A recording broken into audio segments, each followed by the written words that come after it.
All right, it is that time of year again, for me to rank my 2023 reads. This time it is the latter half of the year, going from July through December. Let's just get right into it. Same tiers as last time. We have mind blowing, new favorites. I feel like this is all self-explanatory. And then we again have the reread sections. If this is your first video that you've watched from me, if you would like explanations, watch a previous video, I suppose. Anyways, let us get into this because I have a limited time and I need to get this done, dadgummit. So the first book that I finished in July 2023 was The Hammer by K.J. Parker. I have the debatably unpopular opinion, and by debatably I mean assuredly, I have the unpopular opinion that I actually prefer the hammer over the folding knife. I think about the hammer a lot more than I think about the folding knife, to be honest. It's a typical KJ Parker novel story where he explores thematic ideas through these characters and these situations that they find themselves in.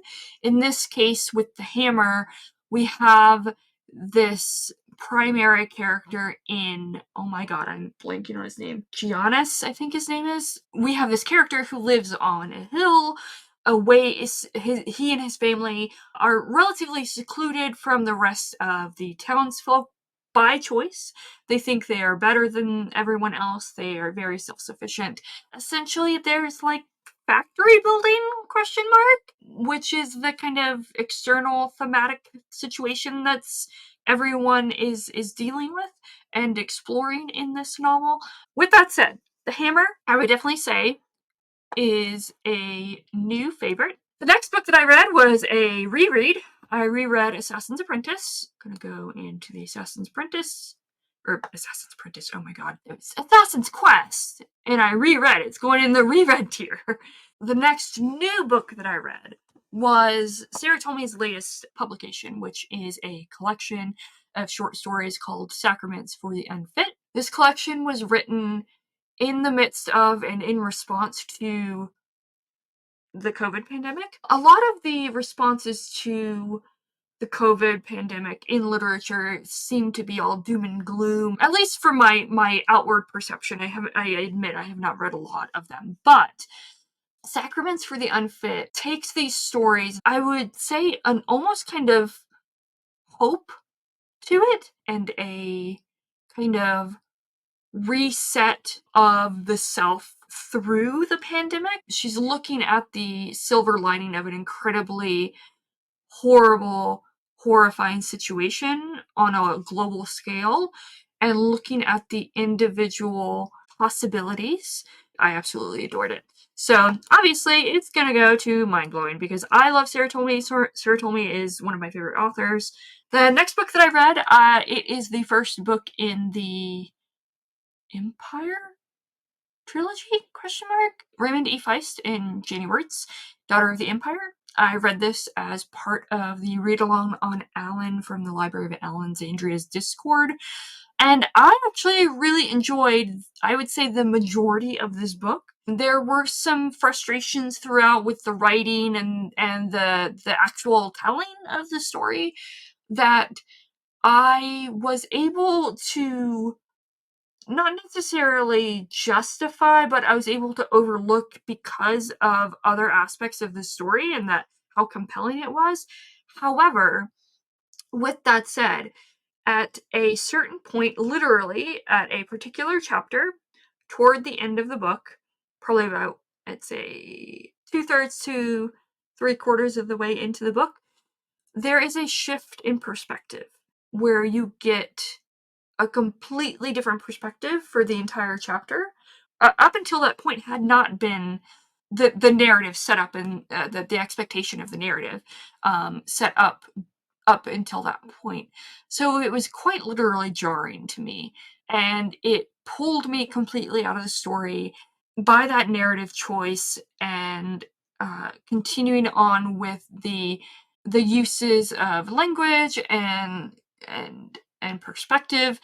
Feist and Wirtz just highlighted those frustrations that I was those things that I was overlooking previously, and really just amplified them to a borderline despicable degree. I would say that it didn't work for me.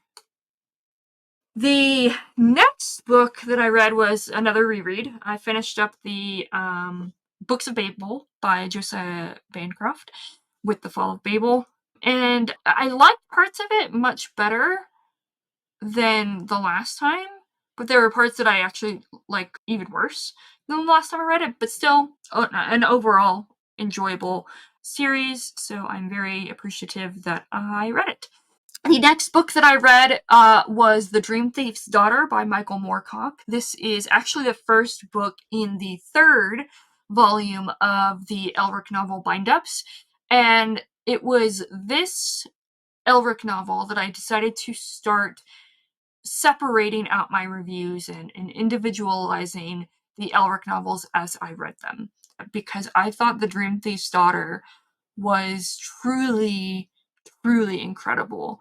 It's later in the Elric chronology. It actually introduces a new character called Count von Beck, and it introduces a woman named Una.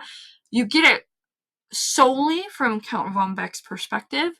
And the really, really interesting thing here, which I did not think would work for me, but did entirely, is Michael Moorcock set this in Nazi Germany. So you have Nazis and Elric in the same sentence. And it really was truly incredible. The writing itself, there is a scene early in this novel that still sticks in my brain to this day. It is horrifying and horrible and sad and heartbreaking, and is it just mind-blowing. So I would say it's mind-blowing, for sure. It would be behind Sacraments of the Unfit. Next one that I read was my first John Steinbeck, which is Of Mice and Men. I'm sure I probably was supposed to have read Of Mice and Men in high school, but I don't really remember it because, let's face it, I went to school in the South and we didn't have the greatest of education down there. But I read Of Mice and Men, and I didn't know what to expect of it. It's very, very short. It's a novella, a little over 100 pages. John Steinbeck's writing is incredibly, incredibly beautiful. He really invokes a lot of nature. I wouldn't say nature writing, but he's got a very natural, in the nature sense, vision to his prose. And it's just a lot of nature imagery and setting that is very evocative. And the story itself is really sad and beautiful and sad. And it's about two hobos in the Great Depression, traveling to find work as basically like day workers. And one of the men is mentally disabled, and the other is trying to take care of him as well as himself in the midst of this global financial crisis that everyone is in and affected by. It's definitely something that I really liked. The reading experience was really impactful. I actually wound up reading another John Steinbeck book later in 2023, and I plan to continue reading John Steinbeck with Carlos, actually, from StoryTube. Of Mice and Men is definitely a new favorite. Yeah, definitely put it over The Hammer. Go over. There we go.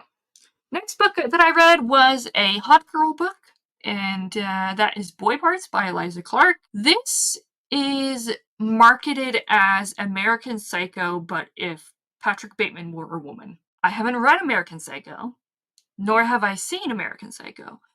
But what I will say is that Boy Parts has a wonderful intentionality to it in its depiction of femininity, of feminism, of female rage, of misogyny, of the horror of womanhood, Eliza Clark is able to portray what it means to be a woman, even a despicable one, in an age and a time when women are continually undermined, continually disbelieved, and even when they do something, they act horribly, they're not taken seriously. So if they're not believed when they're doing these horrible things, they are definitely not going to be believed when they're being proper. Like when I originally read Boy Parts, I think I gave it like a 4 stars. I keep thinking about this book. Everything about it, the way she wrote it, the character voice, the narrative voice, the execution of it, how she built everything, just all of it was really well crafted, and obviously it was effective because I'm still thinking about it to this day. So I would say I'm actually going to put it up as mind blowing. After Boy Parts, I read another hot girl book, and that is Eileen by Otessa Moshfegh. Similar to Boy Parts, Eileen is the story about the titular Eileen, where she is a despicable woman. She doesn't wash her hands. She's overly obsessed about people and things. She just lives alone with her father. All she does is go to work. She becomes obsessed with this new secretary that starts at her work. This is a story, a novel that really spoke to me on a personal level. What that says about me, take that as however you will. That this novel and Eileen as a character really spoke to me on such a personal level. Again, it's disgusting. If you've read anything by Otessa Moshfegh, she's very intentionally with pushing those boundaries of really not even paying attention to boundaries. She makes her characters disgusting, despicable beings, and she doesn't apologize for any of that. As a writer, as an author, for her characters, within the text, no one apologizes for who they are or how they are. They just are. And I really, really, really, really like that. So I would also put this as mind blowing. I would put it. Yeah, I would put it up there. Just the edges out Boy Parts. So I'm sorry, Kai. And then the next book that I read was a short story collection by Agustina Bastarrica, 19 Claws and a Blackbird. After reading Tinder's the Flesh, another one of those books that after I read it, I gave it initially lower star rating, but I couldn't stop thinking about it and stop thinking about it. Couldn't stop thinking about it. And it's one of my all-time favorite books. So I was very excited to see that a new English translation of one of Bastarrica's books was being released. So I immediately picked 19 Claws and a Blackbird up, started reading it, and I think it's a really, really good collection. Could I tell you a single story from the collection? Probably not. But I do recall the reading experience.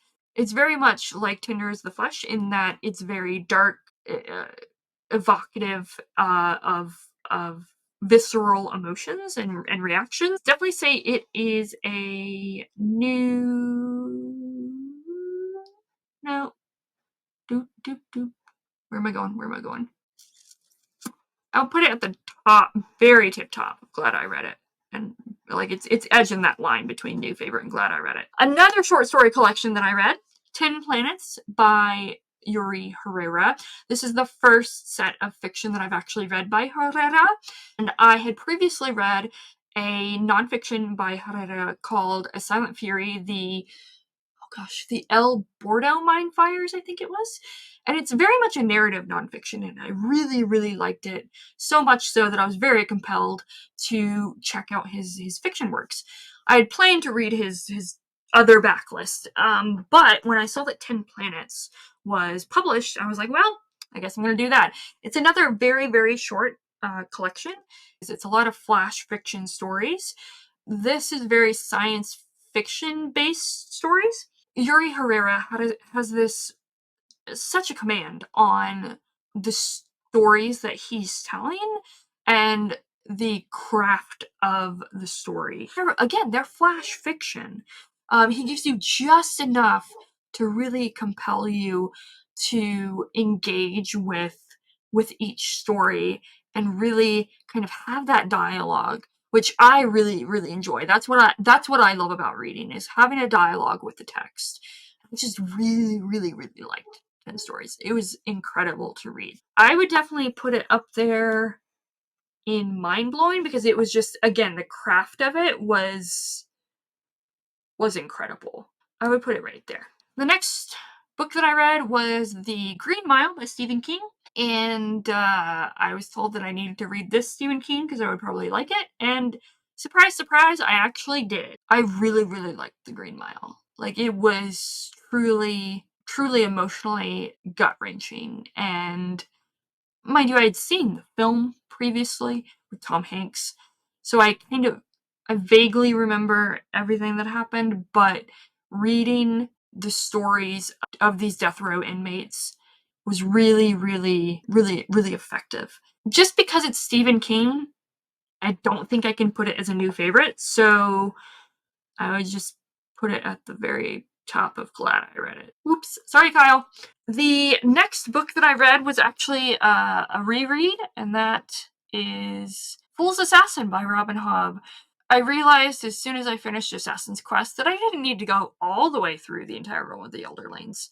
I could just skip to the trilogy that I really wanted to reread. So I decided, you know what, I'm just gonna skip right to Fitz and the Fool, because at that point, Anitha, Pete, and others were in the midst of reading Fitz and the Fool for the Earl of the Elderlings read-along. I will reread this and I will experience it with them yet again.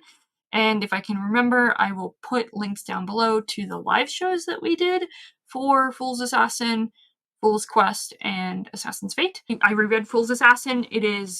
I loved it just as much as the first time I read it, if not even more, which is amazing because Fool's Assassin is one of my favorite books from Realm of the Elderlings and of all time.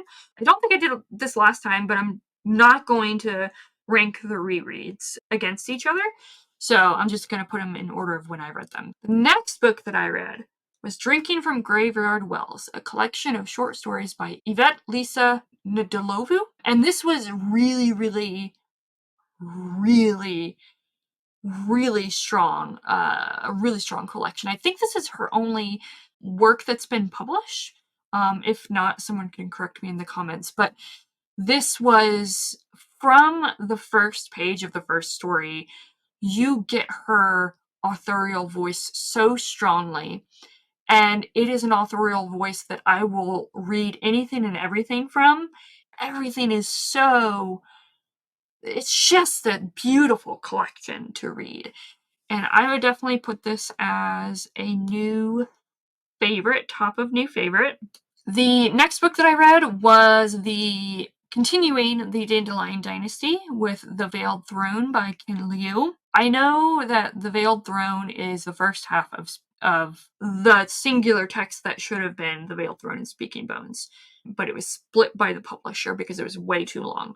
I had been forewarned that basically there is no ending to The Veiled Throne. With that said, I actually really, really liked The Veiled Throne. I was really compelled by it, especially by the Blossom Gang. Blossom Gang made me realize that I love found family trope when done effectively and believably. Like, I believed that this group, that this Blossom Gang, truly was a family, not just individual pieces kind of paired off, and then there's a very fine connection between one group and the next.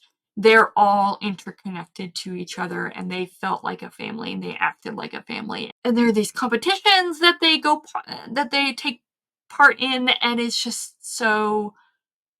I love the Blossom Gang so much. But outside of the Blossom Gang, I think it's a really, really effective story. It really builds on everything that Ken Liu created in The Wall of Storms. And it's a continuation of that story that was started in The Wall of Storms and really no pun intended, blossoms and grows into something that is so epic and so grand that you have to continue reading to find out where all these characters end up. The Veiled Throne, though, definitely is a mind-blowing book for me.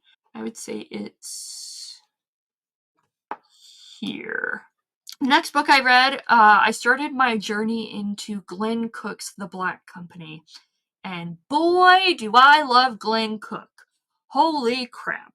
This, if 2023 had a definition other than finishing Assassin's Fate and reading Don Quixote, 2023, the year of Glenn Cook and KJ Parker, because I love The Black Company. I was told that the first book, The Black Company, is not indicative of the rest of the series, but I absolutely love The Black Company as the first book in the series. Croker, as a narrative perspective, is truly incredible. I love Croker so much. And did I know what was going on in probably the first half of the story? Nope. No, I didn't. But I was so enthralled and one could say in love with Croker's voice, narrative voice. And Glenn Cook, his ability to create realistic and believable dialogue, not only individually, but also the banter between characters, is unmatched. Even though this is a novel told from the perspective and in a first-person perspective from Croker, Glenn Cook is able to make all of these characters so distinctive on the page. One-Eyed Goblin are two of the most hysterical characters ever.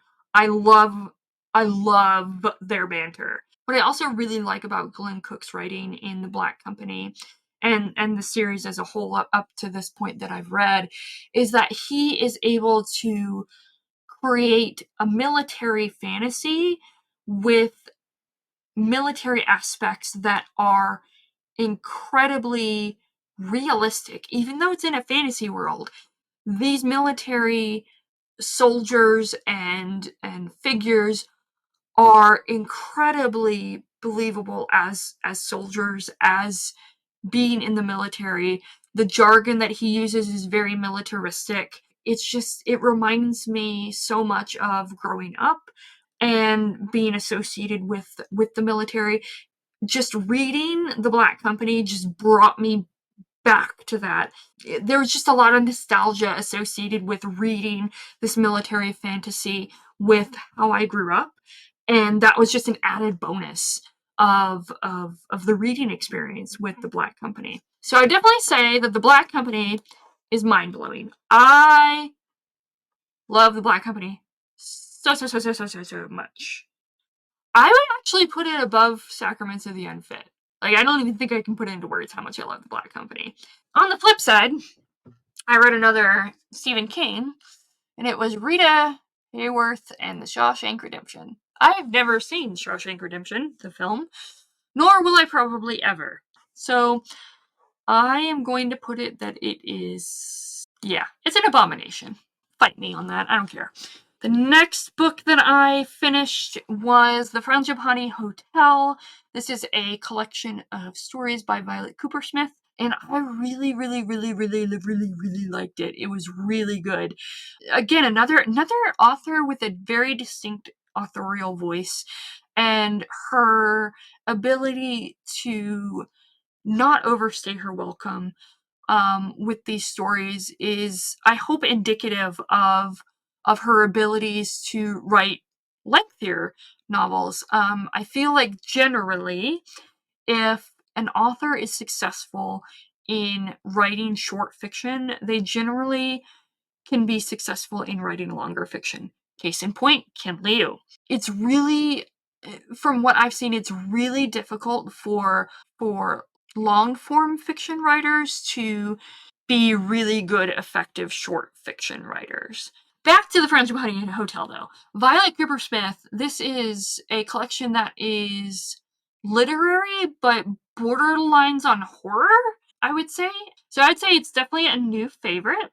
Alright, and then the next book that I read was another reread. It was continuing the Fitz and the Fool trilogy, and reread Fool's Quest. Fool's Quest is, much like Royal Assassin, has a wonderful glow up on reread.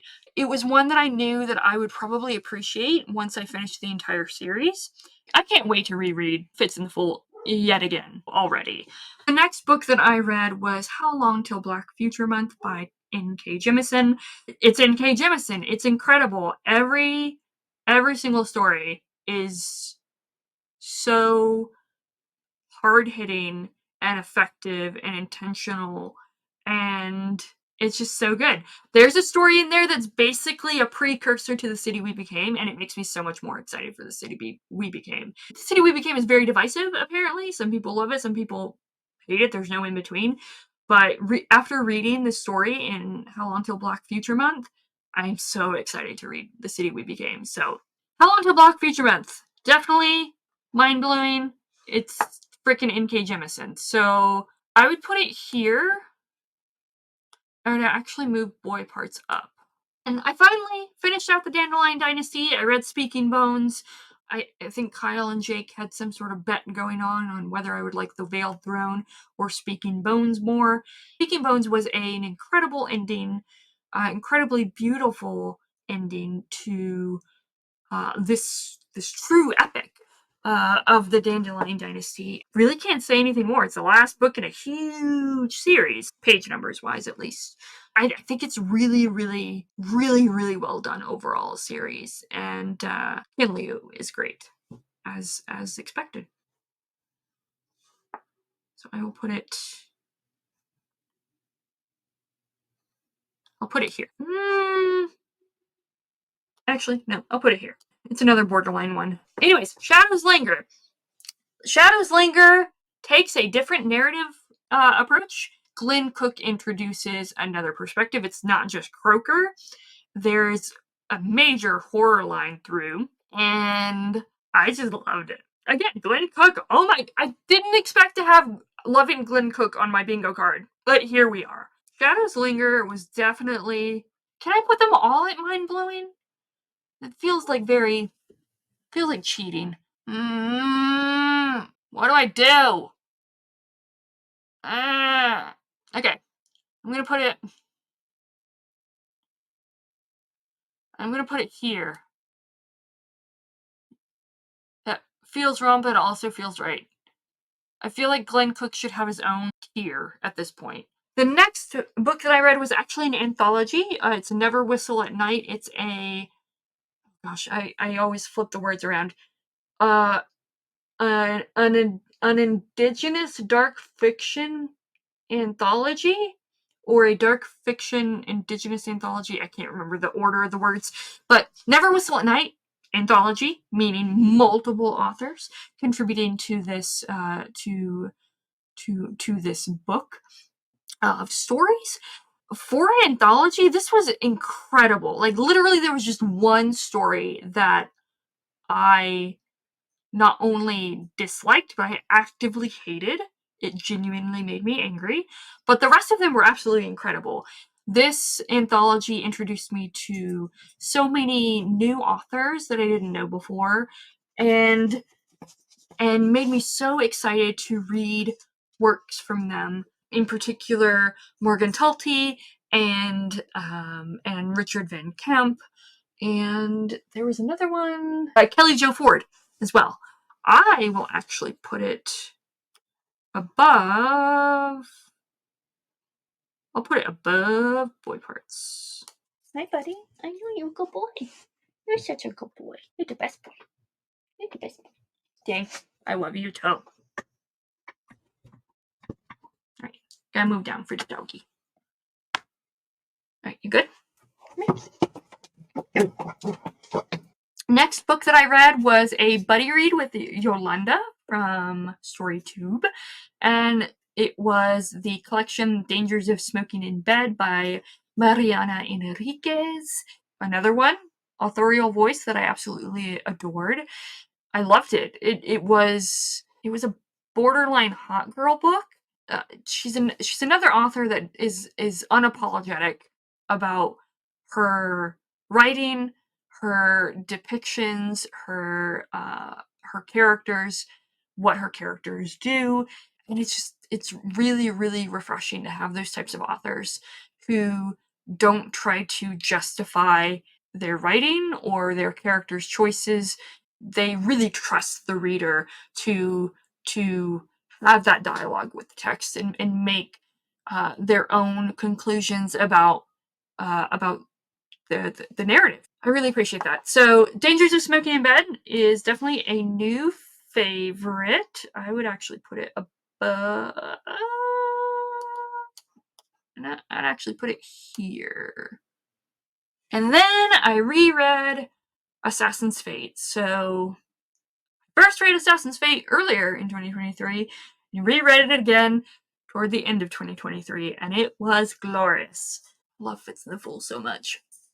So, what more can I say? And then the next book I read was another Stephen King. This is The Girl Who Loved Tom Gordon. Yet another abomination. I actively hated The Girl Who Loved Tom Gordon. Out There Screaming, another anthology, and it was really good. A really good edited anthology. N.K. Jemison's in there. A lot of authors in there whose stories reminded me of why I love them as an author, like N.K. Jemison, and new authors to me that I absolutely adore, like Violet Allen. Some authors that I want to give another try to, like Nella Hopkinson. Her story made me rethink my attempt to read Midnight Robber. And I'm actually going to give Midnight Robber another try because of her story in Out There Screaming. It was just such a good anthology. This is a horror anthology by a lot of Black authors, and it's just so well done, so wonderful. Tochi Yanabuchi ending the collection with his absolute and utter genius was just incredible. So I would say it's at the tail end of Mind Blowing. The next book that I read was Devices and Desires. If you're wondering, hey, you read Daughter of the Empire, Alan's read-along of the Empire trilogy. Where are the other two books? It's because I decided not to continue with the trilogy because I knew that I would dislike them. So, self-care or something. The next series that we did a read-along for on Alan's Discord was the Engineer trilogy by K.J. Parker, and the first book is Devices and Desires. This is the first series that I've read by K.J. Parker, and I absolutely adored Devices and Desires. Again, K.J. Parker takes these characters, puts them in situations, and sees what happens, and has like the thematic exploration with this external situation or object that is like the crux of the theme, the crux of where that conversation with the theme is going. If that makes sense. I don't know if that makes sense. The Engineer trilogy is, as it sounds, it's about engineers, and it is about a man, Ziani, who escapes. He is convicted of making an abomination, and he manages to escape, and he enacts a war to try and get back home. And Devices and Desires is truly, truly wonderful and incredible, and I love it. Again, if I will remember, I will leave a link down below to the discussion that we did with Alan about Devices and Desires. So I would definitely say it's mind-blowing. Yeah, I'd say it's here. Next novel that I read was Mayfly by C.J. Lead. I had high hopes for this one. It initially started off really, really compelling, really strong in its authorial voice, character voice. It is a horror novel that is been marketed as, again, American Psycho, but set in LA, like a love story to LA. And again, a female character. And this is just, I don't know, it just, the strength that CJ Leeds started off with in the novel very quickly petered off. She wasn't able to carry that strength through the entirety of the novel. My frustrations became very apparent with the almost forced nature of the character choices and character actions and the dialogue. It just felt very unrealistic and very stilted and very forced, and it just I it's but such a strong start though. I would put it at the end of didn't work for me, borderline abomination, because it was such a strong start, and then it just the next book that I read was another buddy read with Yolanda from StoryTube, and it was Mariana Enriquez's other collection, Things We Lost in the Fire, and this continues her hot girl type writing, and this collection I liked even more than Dangers of Smoking in Bed. The stories were more twisted and more provocative and more challenging and more and a lot of them hit even closer to home, which, again, I don't know what it says about me that these hot girl books are hitting so close to home, but I absolutely adored it, and I cannot wait to read Our Sheriff Knight, as well as anything else that Enriquez publishes. I would definitely say it's a mind-blowing book for me. I would say it is...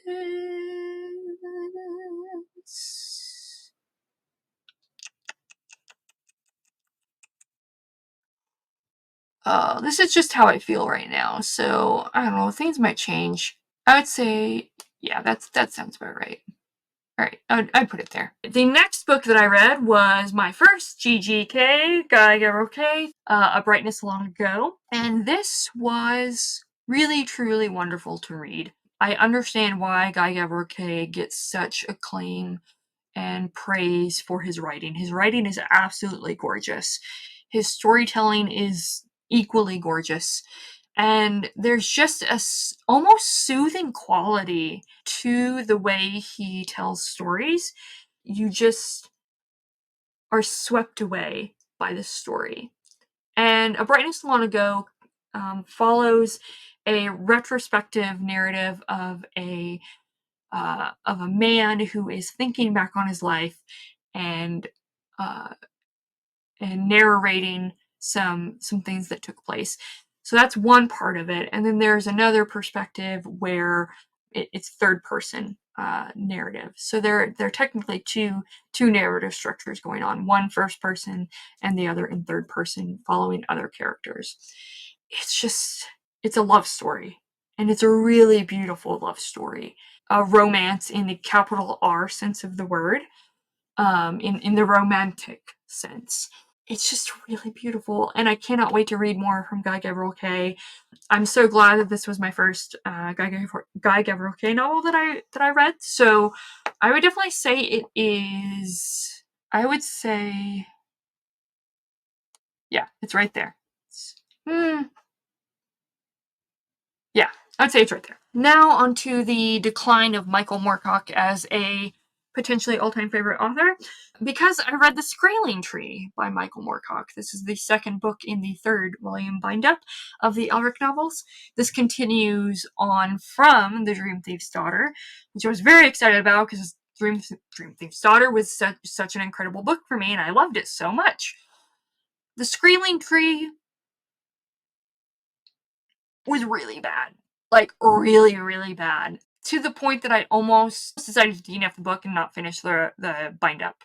I carried on through, I listened to the audiobook to just get it over and done with, to be honest. My frustrations with this book is that the amplified nature of these eternal champion characters of Elric and all these characters around him, it's very amplified, and it makes sense in a fantastical setting.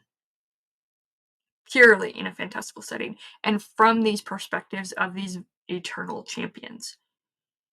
The problem that set me off so poorly with the Skraeling tree is that Michael Moorcock not only decided to make the first perspective, because it's separated into three parts. Yes, 3 parts.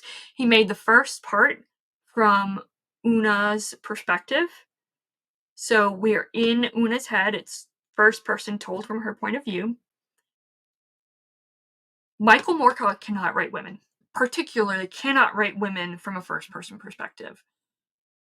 One could argue that he cannot write women at all, but reading from Elric's perspective or a male character's perspective, I don't want to say that I can justify the depiction of women in the Elric novels from their perspective, but I am able to rationalize the conceptualizations of these women because it's through a male character's perspective, through that male character's lens. Because he wrote Una von Beck, Una, from her perspective, and she is exactly the way the other female characters are, if not worse. Actually, I would argue she's worse. She's way worse than the way Michael Moorcock has depicted female characters from the male's point of view. It is incredibly infuriating. It is incredibly frustrating. It is. I hate it so much. It was left a bad taste in my mouth. It still leaves a bad taste in my mouth. And I despised it. So that was number one, setting it up in the wrong way. The other one is trying to bring in Native American perspectives, which felt very, very forced and incredibly just out of left field, and it didn't make sense, and it felt very inauthentic. Just, oh god, I hate it so much! Oh! So it's an abomination. It's even worse than Stephen King. But on to brighter news. I read The White Rose by Glenn Cook. I love The White Rose. White Rose, other than Black Company, is I feel like the best one out of the first 3. So I would rank The Black Company, The White Rose, by a very slim margin, and then Shadow Slinker. Yeah, White Rose. Definitely.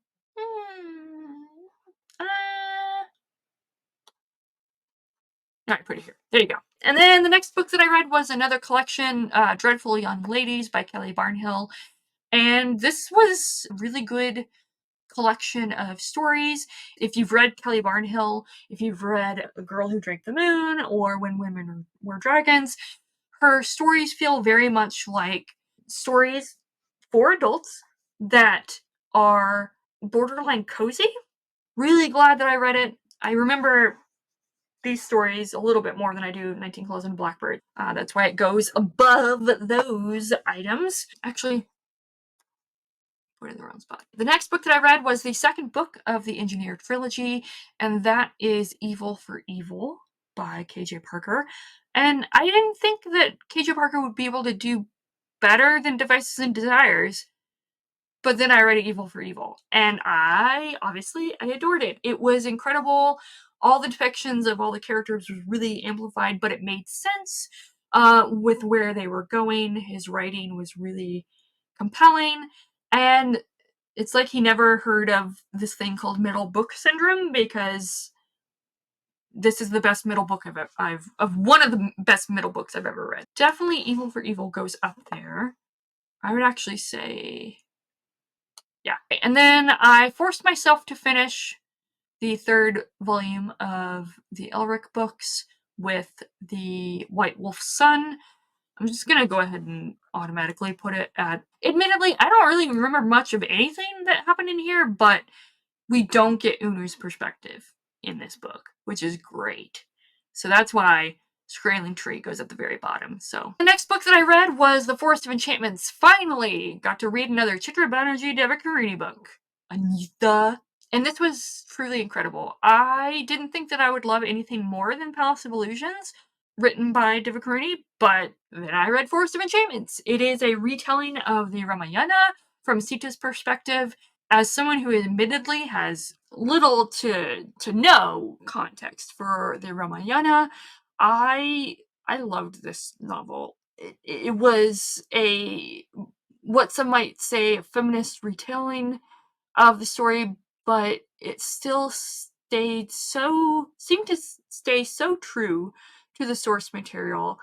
Nothing felt forced or unrealistically modern in its depiction of the world, and particularly of Sita and how they would act or react to things. And I thought it was really, really lovely, really, really beautiful. Divakaruni's writing is exquisite. Forest of Enchantments is definitely mind blowing in my opinion. I would say I would put it. Oh god. Oh god, where do I put it? Oh no, where do I put it? I'd put it here. The next book that I read was Spear by Nicola Griffith. And this is a short novel that is a historical fantasy, gender queer defying of Parsival, I think, of the Parsival legend. I admit I am very limited in my knowledge of Arthurian legends other than King Arthur, Lancelot, and Guinevere, and Morgan Le Fay. That's it. So I didn't really have much context, if any, regarding Parsival, the Parsival tale, but I really, really liked Nicola Griffith's writing style. She actually reminds me a lot of Sarah Tomei in her storytelling and her authorial voice, in that there is a depth and a complexity that you can tell from the writing, that there is a lot of research and time and effort and heart put into the story that's being told, where a single line, a single page is not wasted in the telling of the story that is being told. With that said, Spear is very much a new favorite, borderline on mind blowing, so I'm actually going to put it here. The next book that I read was Shadows Linger. Nope, Shadow Games. Sorry. They're very similar names. So, Shadow Games by Glenn Cook. This is the fourth book in the Black Company series, Chronicles, whatever you call it. So the first three books are technically the Books of the North. This Shadow Games is the first book in the Books of the South. And this follows Croker and the Black Company as they head, well, south.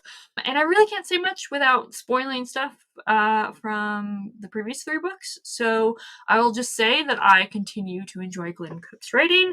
This one was magnificent. And I would say it is... Actually, I like it slightly more than Shadows Linger. Slightly more. Actually, no, I take that back. Yeah. Do I? Actually, you know what? Take that back. I'm gonna put it. I like it slightly more than The White Rose. Next book that I read was another John Steinbeck, and that is The Red Pony. Maybe unpopular opinion, but I actually like this more than Of Mice and Men.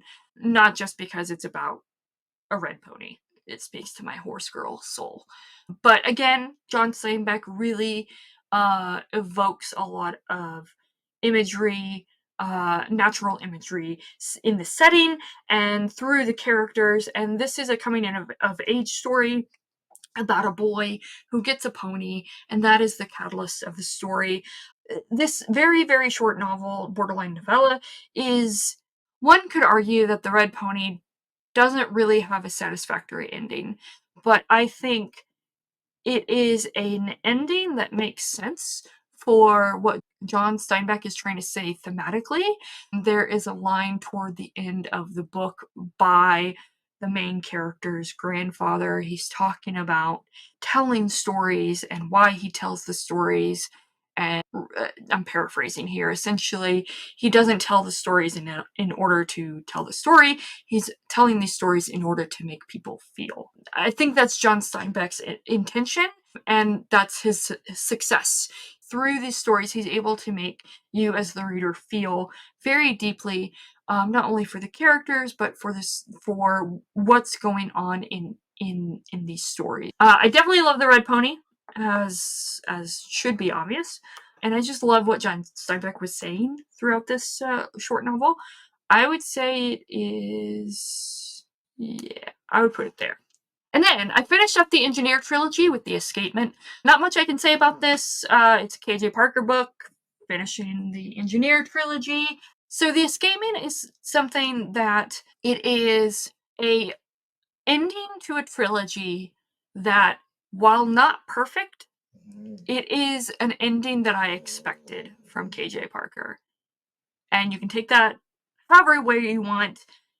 Considering I am a KJ Parker fan, I really, really appreciated it. I'm still a Ziani stan. We have not yet had the live show discussion for The Escapement, so I will not have, at the time of filming this, the link to that live show, but once we have it, I will try to remember to come back here and put it down in the description. With that said, The Escapement is definitely an what I put it? I would put it here. Yeah, I'd put it here. I finally finished You Don't Know Us Negroes and Other Essays by Zora Neale Hurston. This is just a collection of her essays from various places, covering art, politics. She even covers a murder case, like a murder trial. What you expect in her writing from her fiction, you get in Zora Neale Hurston's nonfiction writing. It's truly incredible. I love her writing. I love her voice. I love Zora Neale Hurston. This is definitely I wouldn't say it's mind blow. Well, I'll just put it down at new favorite. I should probably create a different section for nonfiction, but we're not even gonna rank it at all. Alright, I'm actually not even gonna rank it. Okay. The next book that I read is House of Open Wounds. This is the second book in the Tyrant Philosophers series by Adrian Tchaikovsky. I read City of Last Chances earlier this year. It was one of my favorite books. It would have been one of my favorite books of the year until I read House of Open Wounds. Jesus Christ, Max.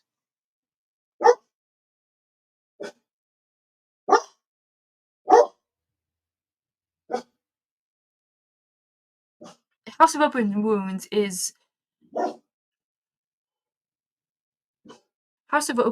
actually follows a military hospital that's on the front and in the midst of battles. So you're in the midst of the military hospital within the Palestinian army.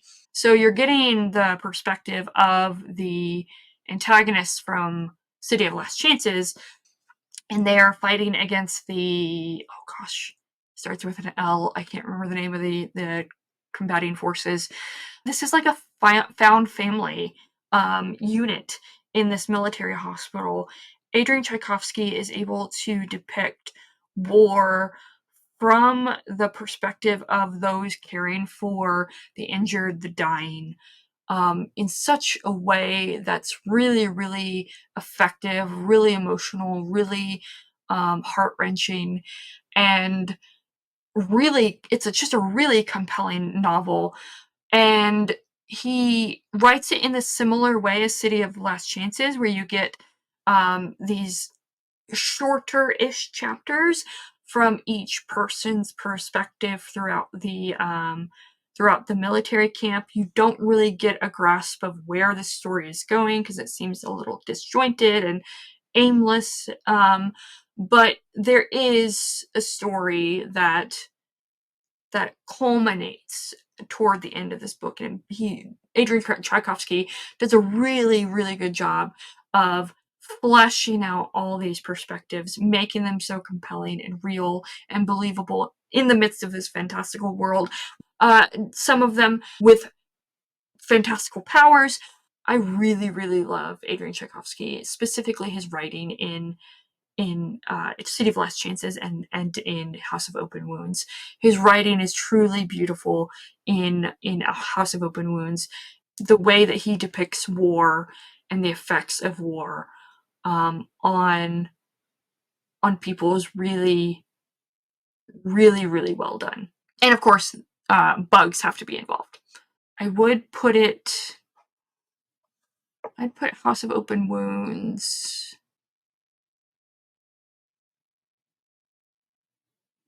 right there, above The Black Company.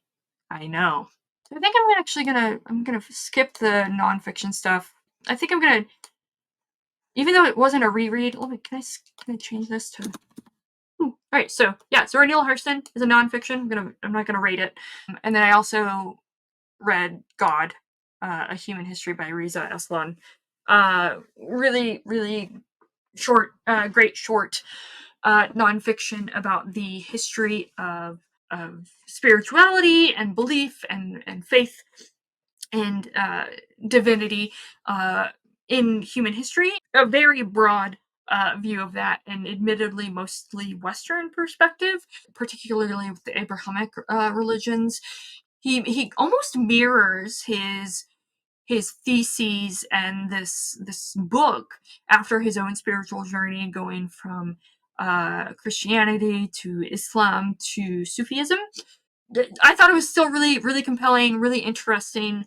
Not preachy at all. I thought it was really just a nice, informative view of religion in human history. But I did read another Sarah Told Me this year, and it is a short little novella slash short story collection, question mark, called No Food.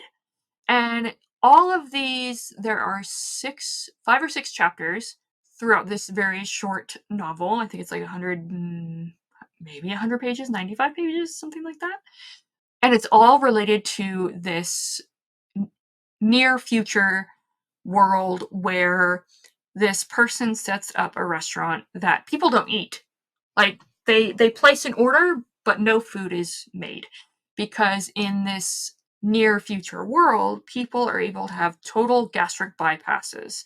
So they not only are able to stay healthy and thin from a vanity perspective, some people do it for vanity, but others are able to do this for health reasons, to lower blood pressure, help their hearts. This total gastric bypass somehow cures any and all cancer, or at least it avoids cancers, so people are not developing cancers, and people are living for hundreds of years. I thought it was really, really well done. Sarah Told Me, again, has this ability to create stories around a thematic element that are really, really compelling and really thought-provoking and really, no pun intended, food to think on. I really loved it. So I would say that it is here. There we go. New favorite. And then the last book that I read in 2023, it is The Silver Spike. Some people say that you should read The Silver Spike before you read Shadow Games, but publication order wins in my book. Silver Spike actually follows a character that is not Croaker. His name is Case. You are not following anyone in the Black Company. You're actually going back north to the Books of the North area, and you're following Case, and you're following a group of thieves in a town. It's all related to this titular Silver Spike, and I accidentally spoiled something for someone in my written review that I since changed, so I don't want to say anything else for fear of accidentally spoiling it for other people. So, with that said, Silver Spike is amazing. I love Silver Spike. It's great. I love it. It's wonderful. Not gonna lie, I'm gonna put it above Shadow Games solely because of Toad Killer Dog. Because really, all the Glenn Cook books are just really so good. These are the books that I read in in the last half of 2023. And I'm sure some of these, especially the mind-blowing new favorites, the orders could change a little bit depending upon my mood. But yeah, I'm actually surprised looking at this. I didn't have any ambivalent or indifferent items there. I had a lot more didn't work for me and abominations that I would have liked, but I generally liked the majority of what I read, which is always exciting and pleasing and wonderful. That's it, I guess. Thank you, and see you in 6 months, I suppose.